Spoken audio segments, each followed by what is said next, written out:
Ladies and gentlemen, when you think of CEOs of great companies in the world, Steve Jobs, not Bill Gates, he's a knob. But anyway, the CEO is a very important position in a company, and it's a very important position in a political party. And for the ANC, the CEO is called the Secretary General, and the Secretary General is Mr. Fix All, like the Mr. Mbalula himself, who destroys everything in his wake. And I know a lot of people are worried about the ANC and their potential for just destroying South Africa, but with this guy in charge, I think the destruction of the ANC is sort of almost certain. Yeah, just before we start, and just to be very clear, we called this. We said when the ANC conference had elected Mr. Fix Called, we said that would be brilliant because he would fix the ANC into oblivion. They have zero idea that the people that they seem to elect to run our nation are really, in the words of Rob Hersoff, South Africa's billionaire, just retarded. And we're going to have a look at some of the views or some of the clips of Mr. Fix Called, and we're going to react to them. This guy's actually the CEO of the ANC, the governing party in South Africa, and this is the best and brightest the ANC dealt or felt that they could put forward. Right. So we'll start with AKA. Like, apparently he was some singer who got shot over the weekend. I don't know him, don't know his music, but obviously Mbalula knew him deeply. And so he went to AKA's house, as people do for some reason. Maybe they were friends. And he had the following to say. It was a hit. AKA was assassinated. Broad daylight. And he was killed. Listen properly. It was a hit in broad daylight, and he was killed. Except, my friends, it happened at night. And if you say the word assassination, the conclusion doesn't have to end with he was killed. The conclusion is in the term assassination. So it's a very good start to the video, I think. But anyway, Fikile Mbalula is not finished there. He has a lot to say about the EFF. Remember the day of national shutdown, which is happening on a public holiday. So well done. On March 20th, to be honest, Fikile has a few choice words for the EFF in this particular case. On the 20th, people must go to school. Children must go to work. Malema and his party can protest. Very, very good. People must go to school and the children must go to work. I agree. I agree. He's not wrong.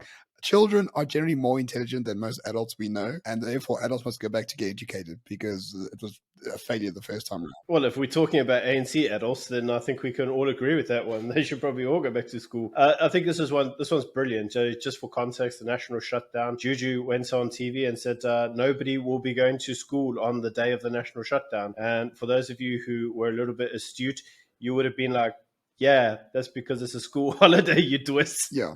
Well, here's my hot take. I think the world is a worse place that we outlawed child work. I think working as children is actually a good thing. Well, according to the ACDP, they'd agree with you.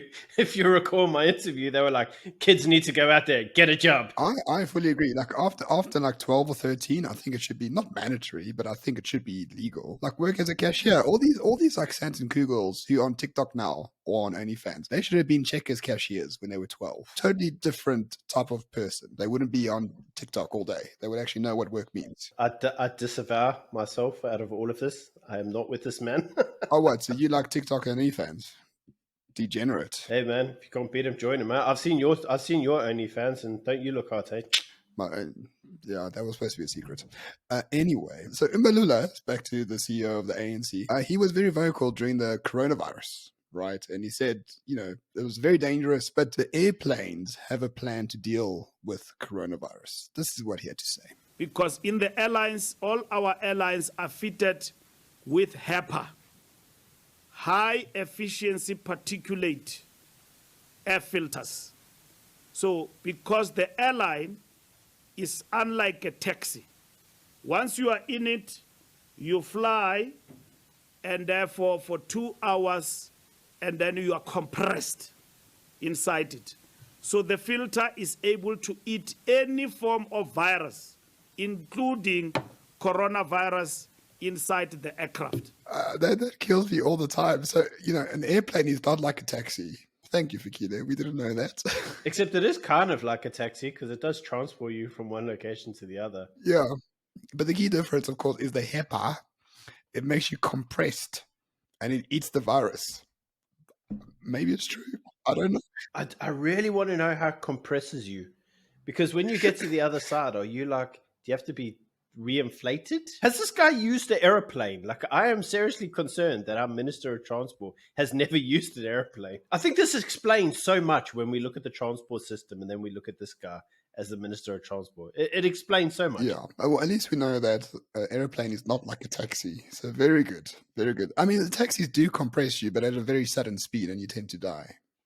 Airplanes, maybe not so much. Yeah, or they compress you in there because they're trying to cram every last person into every square inch they can get. You have to remind yourself that this individual was in charge of a coronavirus pandemic. This is the reason that the coronavirus pandemic was such a shit show. But let's not forget, he's still the Minister of Transport, and he has a very, very interesting idea about how cars work. Some of the cars here, people are driving without cars. Yes, very good. The problem with cars is that there are people driving without cars. This is the Minister of Transport, ladies and gentlemen. The Minister of Transport that says a taxi is not like an airplane and some people drive without cars, and that's a huge problem.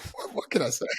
Well, let's face it, one of the ANC policies are donkey carts. So possibly he's considering driving with a donkey cart as being an alternative form of either taxi driving or driving your own vehicle. That is actually very true, very true. But remember, he's still the Minister of Transport, so now he's got some advice for people when they enter into a taxi. When you get into a taxi, you sit down before you get in. Minister of Transport, ladies and gentlemen. Minister of Transport, and the most important person in the ANC, the guy who makes sure that the ANC is disciplined, that the ANC is financially secure and flush with liquid cash, the man who sort of makes sure elections are run correctly, the man who controls all the personnel, pays the staff salaries. This is the guy in charge of all of that. I think, ladies and gentlemen, you should really just let that sink in. You may look at this, and once you've died down and stopped laughing, you may feel rather depressed. You should actually feel really, really uplifted by this, because this is the guy who's in charge of the ANC's regeneration, the ANC's renewal, the ANC survival.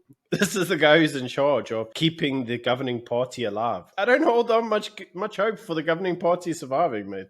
How about you? No, I mean, not in the slightest, not in the slightest. But, I mean, unfortunately, one of the worst people in the world made a very good point. Julius Malema was speaking about Mbalula over the course of last week, I believe, and he had this to say about the man. I hear noise. Mbalula calling us names that were anarchists. You know, to be called names by an illiterate is a painful thing.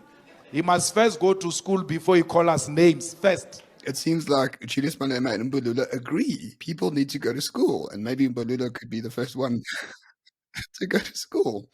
So, yeah. And the child, Juju, will go to work. See?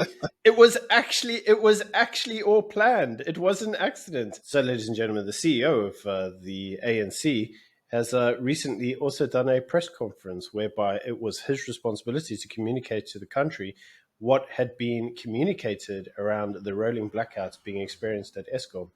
And the minister had this to say. We engage robustly in ideas. It was sometimes not a nice debate because they took to the streets.